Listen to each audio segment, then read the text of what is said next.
A very good afternoon to you, our viewers. This is the Media News. My name is Sharon Kalimula. The top stories: calls for President Hakainde Hichilema to fire BRADFORD MACHILA intensify as ZULU presses on. Presidential political advisor LEVY NGOMA urges the church to embrace business ventures for sustenance. Team, the trajectory of the business looks very positive, and it looks like we'll be able to launch the ministry. There's so much data. Mom? Yes, baby? It says here, global warming and climate change is caused by the pollution from careless activities of human beings. Wow! Son, do you know I can turn my phone into a TV remote? How's that possible? It's so easy. Check this out. Be smart, be fast with mega data from Zamtel.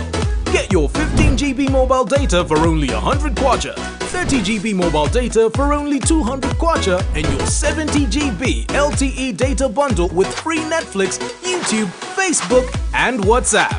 Visit our Facebook page, website, or service centers countrywide for more information. Zamtel, your digital lifestyle partner.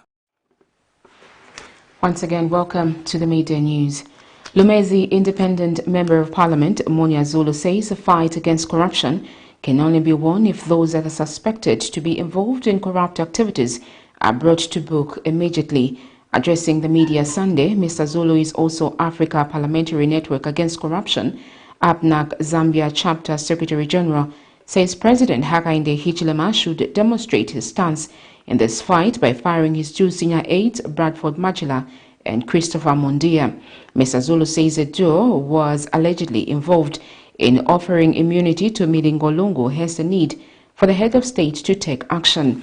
KCM Provisional Liquidator Milingolungu mentioned that the duo that he was given immunity over the contentious issue involving KCM. Details in this report. Lumezi constituency Member of Parliament Munia ZULU has joined the crusade of asking President Hakainde Hichilema to fire his principal private secretary BRADFORD MACHILA for his alleged involvement in the Milingolungu matter. According to Mr. ZULU, Mr. MACHILA is directly involved in offering immunity to Milingolungu, a matter he says, if left unchecked, will grow the corruption cancer in this country.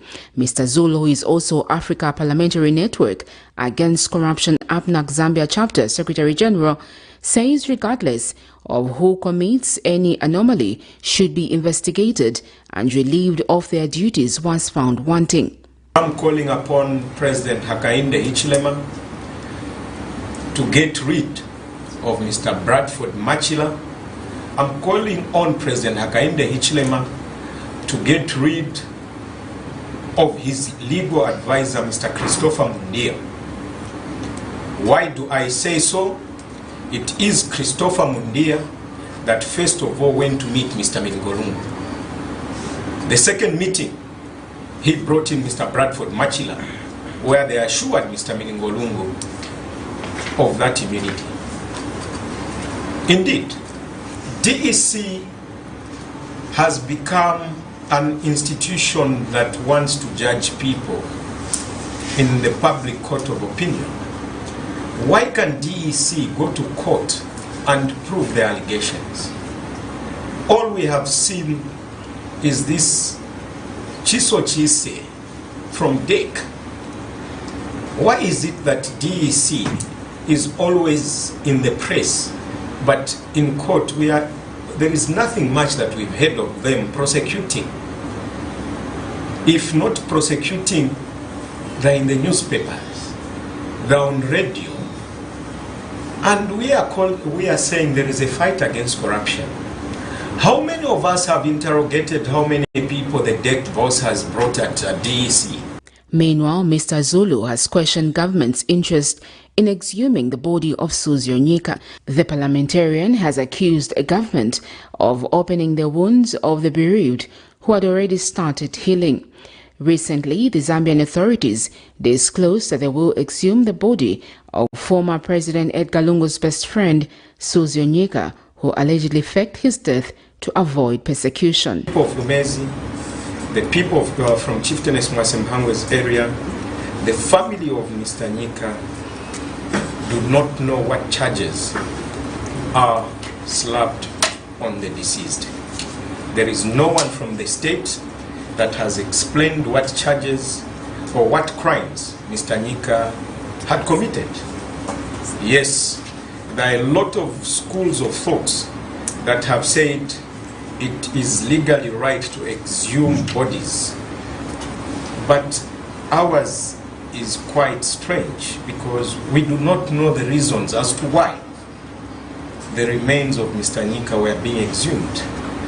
The people in Lumezi have asked me to raise this question to the state to say, what case did he commit for the state to even go and dig his remains 4 months down the line? The people in Lumezi want answers, and I don't have them because not even the chiefs were told as to the reasons why the body is being exhumed. Sharon Kalimbola, Camnet News, Lusaka. President Hakainde Hichilema's political advisor, LEVY NGOMA, says government desires to see a productive church that will contribute to the development of the country.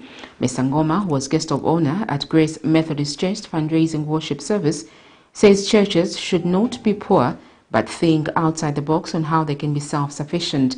And Mr. NGOMA has, in this regard, advised churches in the country to form cooperatives that will be self-sustainable and not cooperatives that will be used to solicit for money.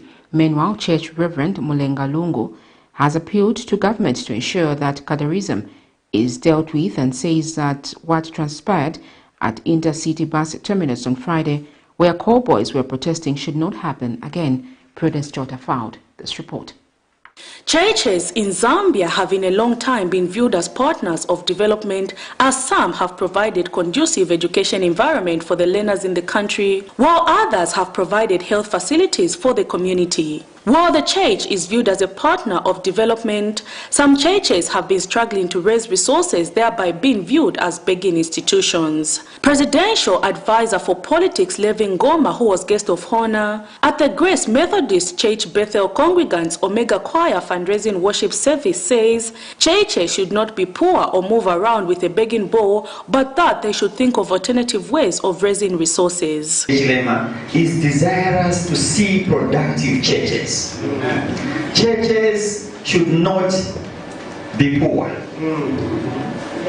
Churches should not be moving around every corner with a begging bowl.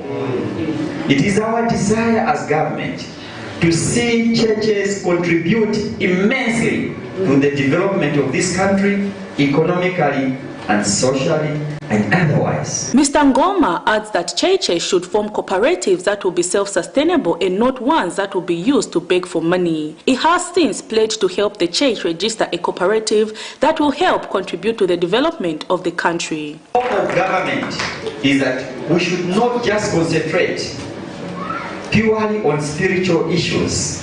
The church has got a role to play as far as the economic development of this country is concerned. It is time to change the mindset that when you go in church, you cannot do business. You have requested that we help you to register a cooperative. Well and good, that request is granted. Meanwhile, the church has called on the UPND administration to ensure that cadarism is adequately dealt with, as well as ensure that the abducted mobile money operator Pamela Chisumpa is found. Meanwhile, the visiting apostle, who was also guest speaker, has urged the church choir to ensure that the music they will produce will have meaning that will bless the people. We want to dance to a song. Hallelujah. Many are songs, but some of these songs are honorable. They've driven our young men to catch us. Some of the songs, they've called some, is it GBV? Because most of the time we are talking about a lady.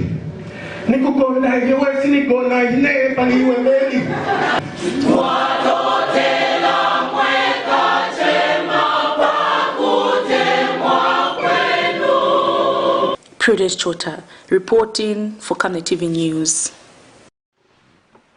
Small Scale Farmers Development Agency says there's need for the Ministry of Fisheries and Livestock to work closely with livestock farmers in monitoring patterns of animal disease to prevent mass slaughter of animals for small-scale farmers. In an interview with Camnet News, SAFADA Director Mr. Boyd Morwe has cited the ongoing depopulation of pigs in affected areas due to outbreaks of the African swine fever, questioning what compensation measures will be given to these farmers whose animals are being slaughtered. Zambia recorded an outbreak of African swine fever in February 2022, necessitating a ban on the illegal movement of pigs and related products into and out of affected areas. Farmers are so dependent also on livestock. Yeah, like, for instance, farmers in Namwala, Southern Province, and other places, of course, they depend on livestock.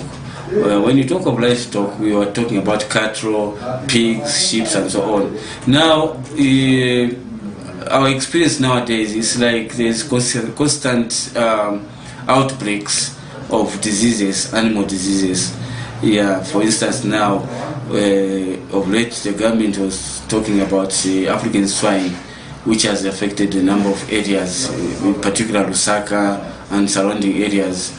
Yeah, and the government has taken steps to slaughter those animals to avoid the disease to spread to other areas.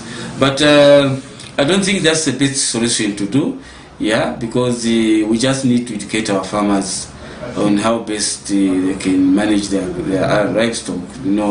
Livestock management is very important. And in this case, we are talking about vaccination of animals, just like we do with human beings. We're talking about coronavirus, and people are advised to be vaccinated. Yeah. So similarly, even animals, we are responsible. Animals cannot talk, so it's us as people who are having these animals as shepherds. We should have to take care of our animals. We have to vaccinate. So this vaccination program should be a countrywide program. Okay. And finally, in the news, a pharmaceutical expert, Jerome Kanyika, says there is need for Zambia to move towards the electronic system of dispensing medicine to ensure that all stock is accounted for as one way of abating theft of some of the medicines. In an interview, Mr. Kanyika notes that in comparison to countries like South Africa, Zambia's dispensaries are still a major loophole for the possible theft of medicine, which can be diverted to personal pharmacies. Various districts in the country have started receiving medicines and other medical supplies to solve the problem of drug shortages. Zipporah Mshala filed this report. 58 years after independence, Zambia's health sector, despite making significant progress in some areas, is still viewed as far from attaining Vision 2030 of ensuring good health and well-being for all by some stakeholders due to various alleged irregularities within the sector. Chief among the problem has been the lack of medicines, which was a highly debated topic until recently, as the problem has been addressed by the provision of medicines and other medical supplies, which has been happening in various districts across the country in the past few weeks. The distribution of medicines and medical supplies is being done in response to the target of the Ministry of Health, which is to provide equitable access to cost-reflective quality health services as close to the family as possible. However, a pharmaceutical expert, Mr. Jerome Kanyika, feels that the distribution of medicine alone without extra security measures to safeguard the same may not yield the desired results. In an interview, Mr. Kanyika notes that to date, more shortages of drugs happen in the dispensary, hence the need to move to the electronic method of dispensing medicine. Once we have the medicine coming from the storeroom, they go in a dispensary. And this is where now most of the health workers, they get the medication from. That's it. You'll find that someone works for a government institution, but they have the medication in their homes. How do they find themselves with those medications? It's where we have a problem, and we need to tighten up that loophole. We may talk of people stealing the medication to sell. Some they get this medication to go keep at their homes, which is also very, very much wrong. So we need to go further by making sure that we go the electronic way in terms of or dispensing of this medication. He notes that the same has been done in other African countries such as South Africa and is working efficiently to abet the theft of public medicines. It happens in South Africa, it happens in Botswana, it happens in Namibia, because we need to account for every coin that the government spends to procure these medications. Without that, then we have a big problem and will not be able to curb the drugs that go missing. He has further implored the Zambia Medicines Regulatory Authority ZAMRA to heighten inspections in various pharmacies across the country, stating that most pharmacies are not manned by qualified pharmacists, which is an abrogation of the law. Zipporah Mshala, Camnet News, Lusaka. Well, that news item brings us to the end of our midday news. The headlines once again. Calls for President Hakainde Hichilema to fire BRADFORD MACHILA intensify as MUNIR ZULU presses on. Presidential political advisor LEVY NGOMA urges the church to embrace business ventures for sustenance. Well, that note brings us to the end of our midday news. However, we continue with a live broadcast of President Hakainde Hichilema addressing the nation at State House. Prudence Strata is there, and hopefully on our main news at 19, she will bring us a detailed report of whatever is happening there. Keep watching Camnet TV.